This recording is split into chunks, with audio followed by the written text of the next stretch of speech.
আসসালামু আলাইকুম ভিউয়ার্স। আজকে আমরা গ্রামারের সাবজেক্ট অংশ থেকে আলোচনা করব।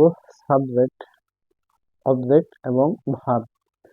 সাবজেক্ট, অবজেক্ট এবং ভার্ব এই তিনটা অপশন আমরা যদি সহজে বুঝতে পারি, তাহলে আমাদের যে টেন্সের আলোচনা এটা অনেকটা সহজ হবে। চলুন আমরা দেখি সাবজেক্ট কাকে বলে। একটু সিম্পল উদাহরণের মাধ্যমে আমরা এটা বোঝার চেষ্টা করব।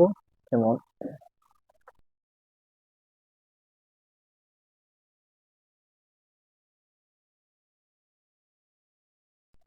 কর্তা, বাংলা ব্যাকরণের ভাষায় বলা হয় কর্তা। অর্থাৎ একটি বাক্যে যে ব্যক্তি কাজ করে বা যার দ্বারা কাজটি সম্পাদিত হয় সেই হচ্ছে সাবজেক্ট বা কর্তা।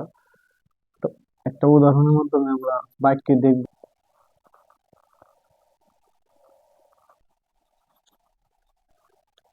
উই প্লে, ছোট একটা বাক্য নিলাম আমরা। এখানে দেখতেছি উই প্লে, আমরা খেলি।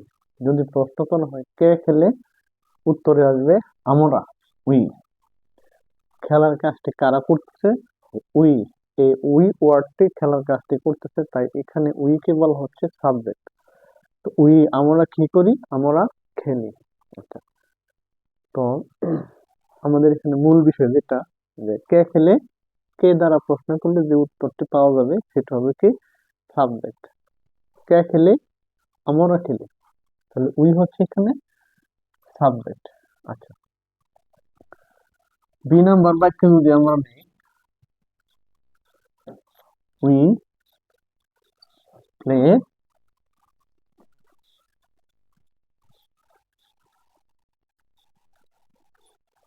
Football. We we play football, আমরা ফুটবল খেলি। এই বাক্যে ছিল, এ নাম্বার বাক্যে ছিল উই প্লে, দুইটা শব্দ। এখানে আরেকটু এক্সপান্ড বা বর্ধিত করা হলো, উই প্লে ফুটবল, আমরা ফুটবল খেলি।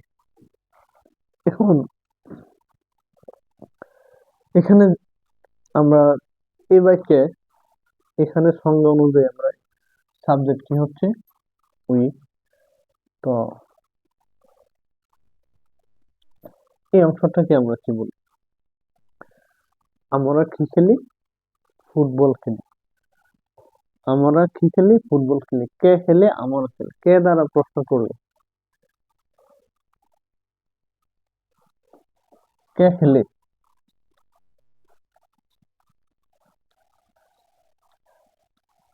কে খেলে, আমরা, উই।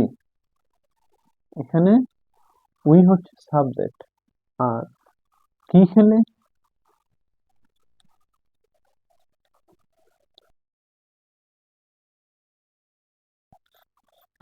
ফুটবলটাকে এখানে বলা হচ্ছে অবজেক্ট। আচ্ছা,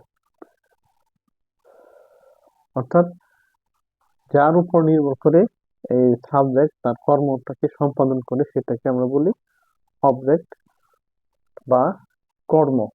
হুম। তো আমরা এই বি নাম্বার উদাহরণে এখানে আমরা বুঝলাম কি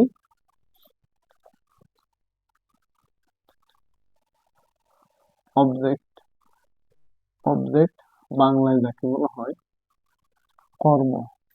আচ্ছা,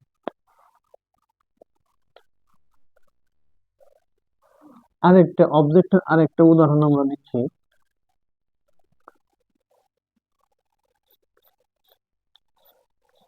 দে দে হেল্প, দে হেল্প হিম।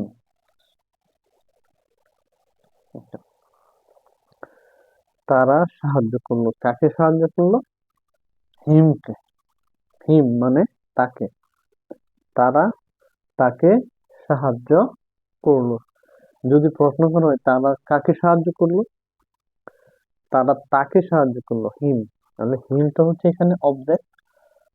তো প্রশ্ন হতে পারে অবজেক্ট তো এখানে, ওখানে একটা অবজেক্ট পেলাম। হ্যাঁ, এই অবজেক্টটা হচ্ছে বস্তুবাচক আর এটা হচ্ছে ব্যক্তিবাচক। এটা হচ্ছে বস্তুবাচক, এটা হচ্ছে ব্যক্তিবাচক অবজেক্ট সাধারণত দুই ধরনের হয়ে থাকে। হ্যাঁ, এটা হচ্ছে বস্তুবাচক আর এটা হচ্ছে ব্যক্তিবাচক। এটা বস্তুকে নির্দেশ করতেছে ফুটবল, আর এটা হিম। হিম মানে তাকে। হি এর অবজেক্টিভ ফর্ম হলো হিম। হি হলো সাবজেক্টিভ ফর্ম আর হিম হলো অবজেক্টিভ ফর্ম। এই হি, হি থেকে আসলো আমাদের এই হিম। হুম, হি is a subjective form. We use this word like a subject, and we use this word like an object. Be careful about that. Okay? তাহলে আমরা এখানে আজকের আলোচনায় কি পেলাম? সাবজেক্ট পেলাম। সাবজেক্টের অর্থ কি? কর্তা। বাংলায় বলা হয় কর্তা ব্যাকরণে, অর্থাৎ যে কাজ করে, খেলে, কেউ খেলে, হাঁটে, ঘুমায়, পড়ে, হ্যাঁ, এই কাজগুলি যে করে সে হবে কি? সাবজেক্ট। তো আর সাবজেক্টের পরে আমরা এখানে বুঝলাম কি? অবজেক্ট। হুম, কি করে? ফুটবল খেলে। কি খেলে? ফুটবল খেলে। আচ্ছা, সাহায্য করে। কাকে সাহায্য করে? কাকে? আচ্ছা, এখানে আমরা একটা নোটে দিতে পারি। কাকে? কাকে সাহায্য করে? হিম। হুম, আচ্ছা। কে দ্বারা প্রশ্ন করলে হবে সাবজেক্ট। কি দ্বারা প্রশ্ন করলে হবে অবজেক্ট। কাকে? অবজেক্ট হবে কি? বস্তুবাচক। আর কাকে দ্বারা প্রশ্ন করলে হবে ব্যক্তিবাচক অবজেক্ট। এই বিষয়টা খুবই গুরুত্বপূর্ণ। ওকে, thank you very much for watching this video, and if you think that this video is useful for you, then you can make like, comment and share. Thank you very much for being with me.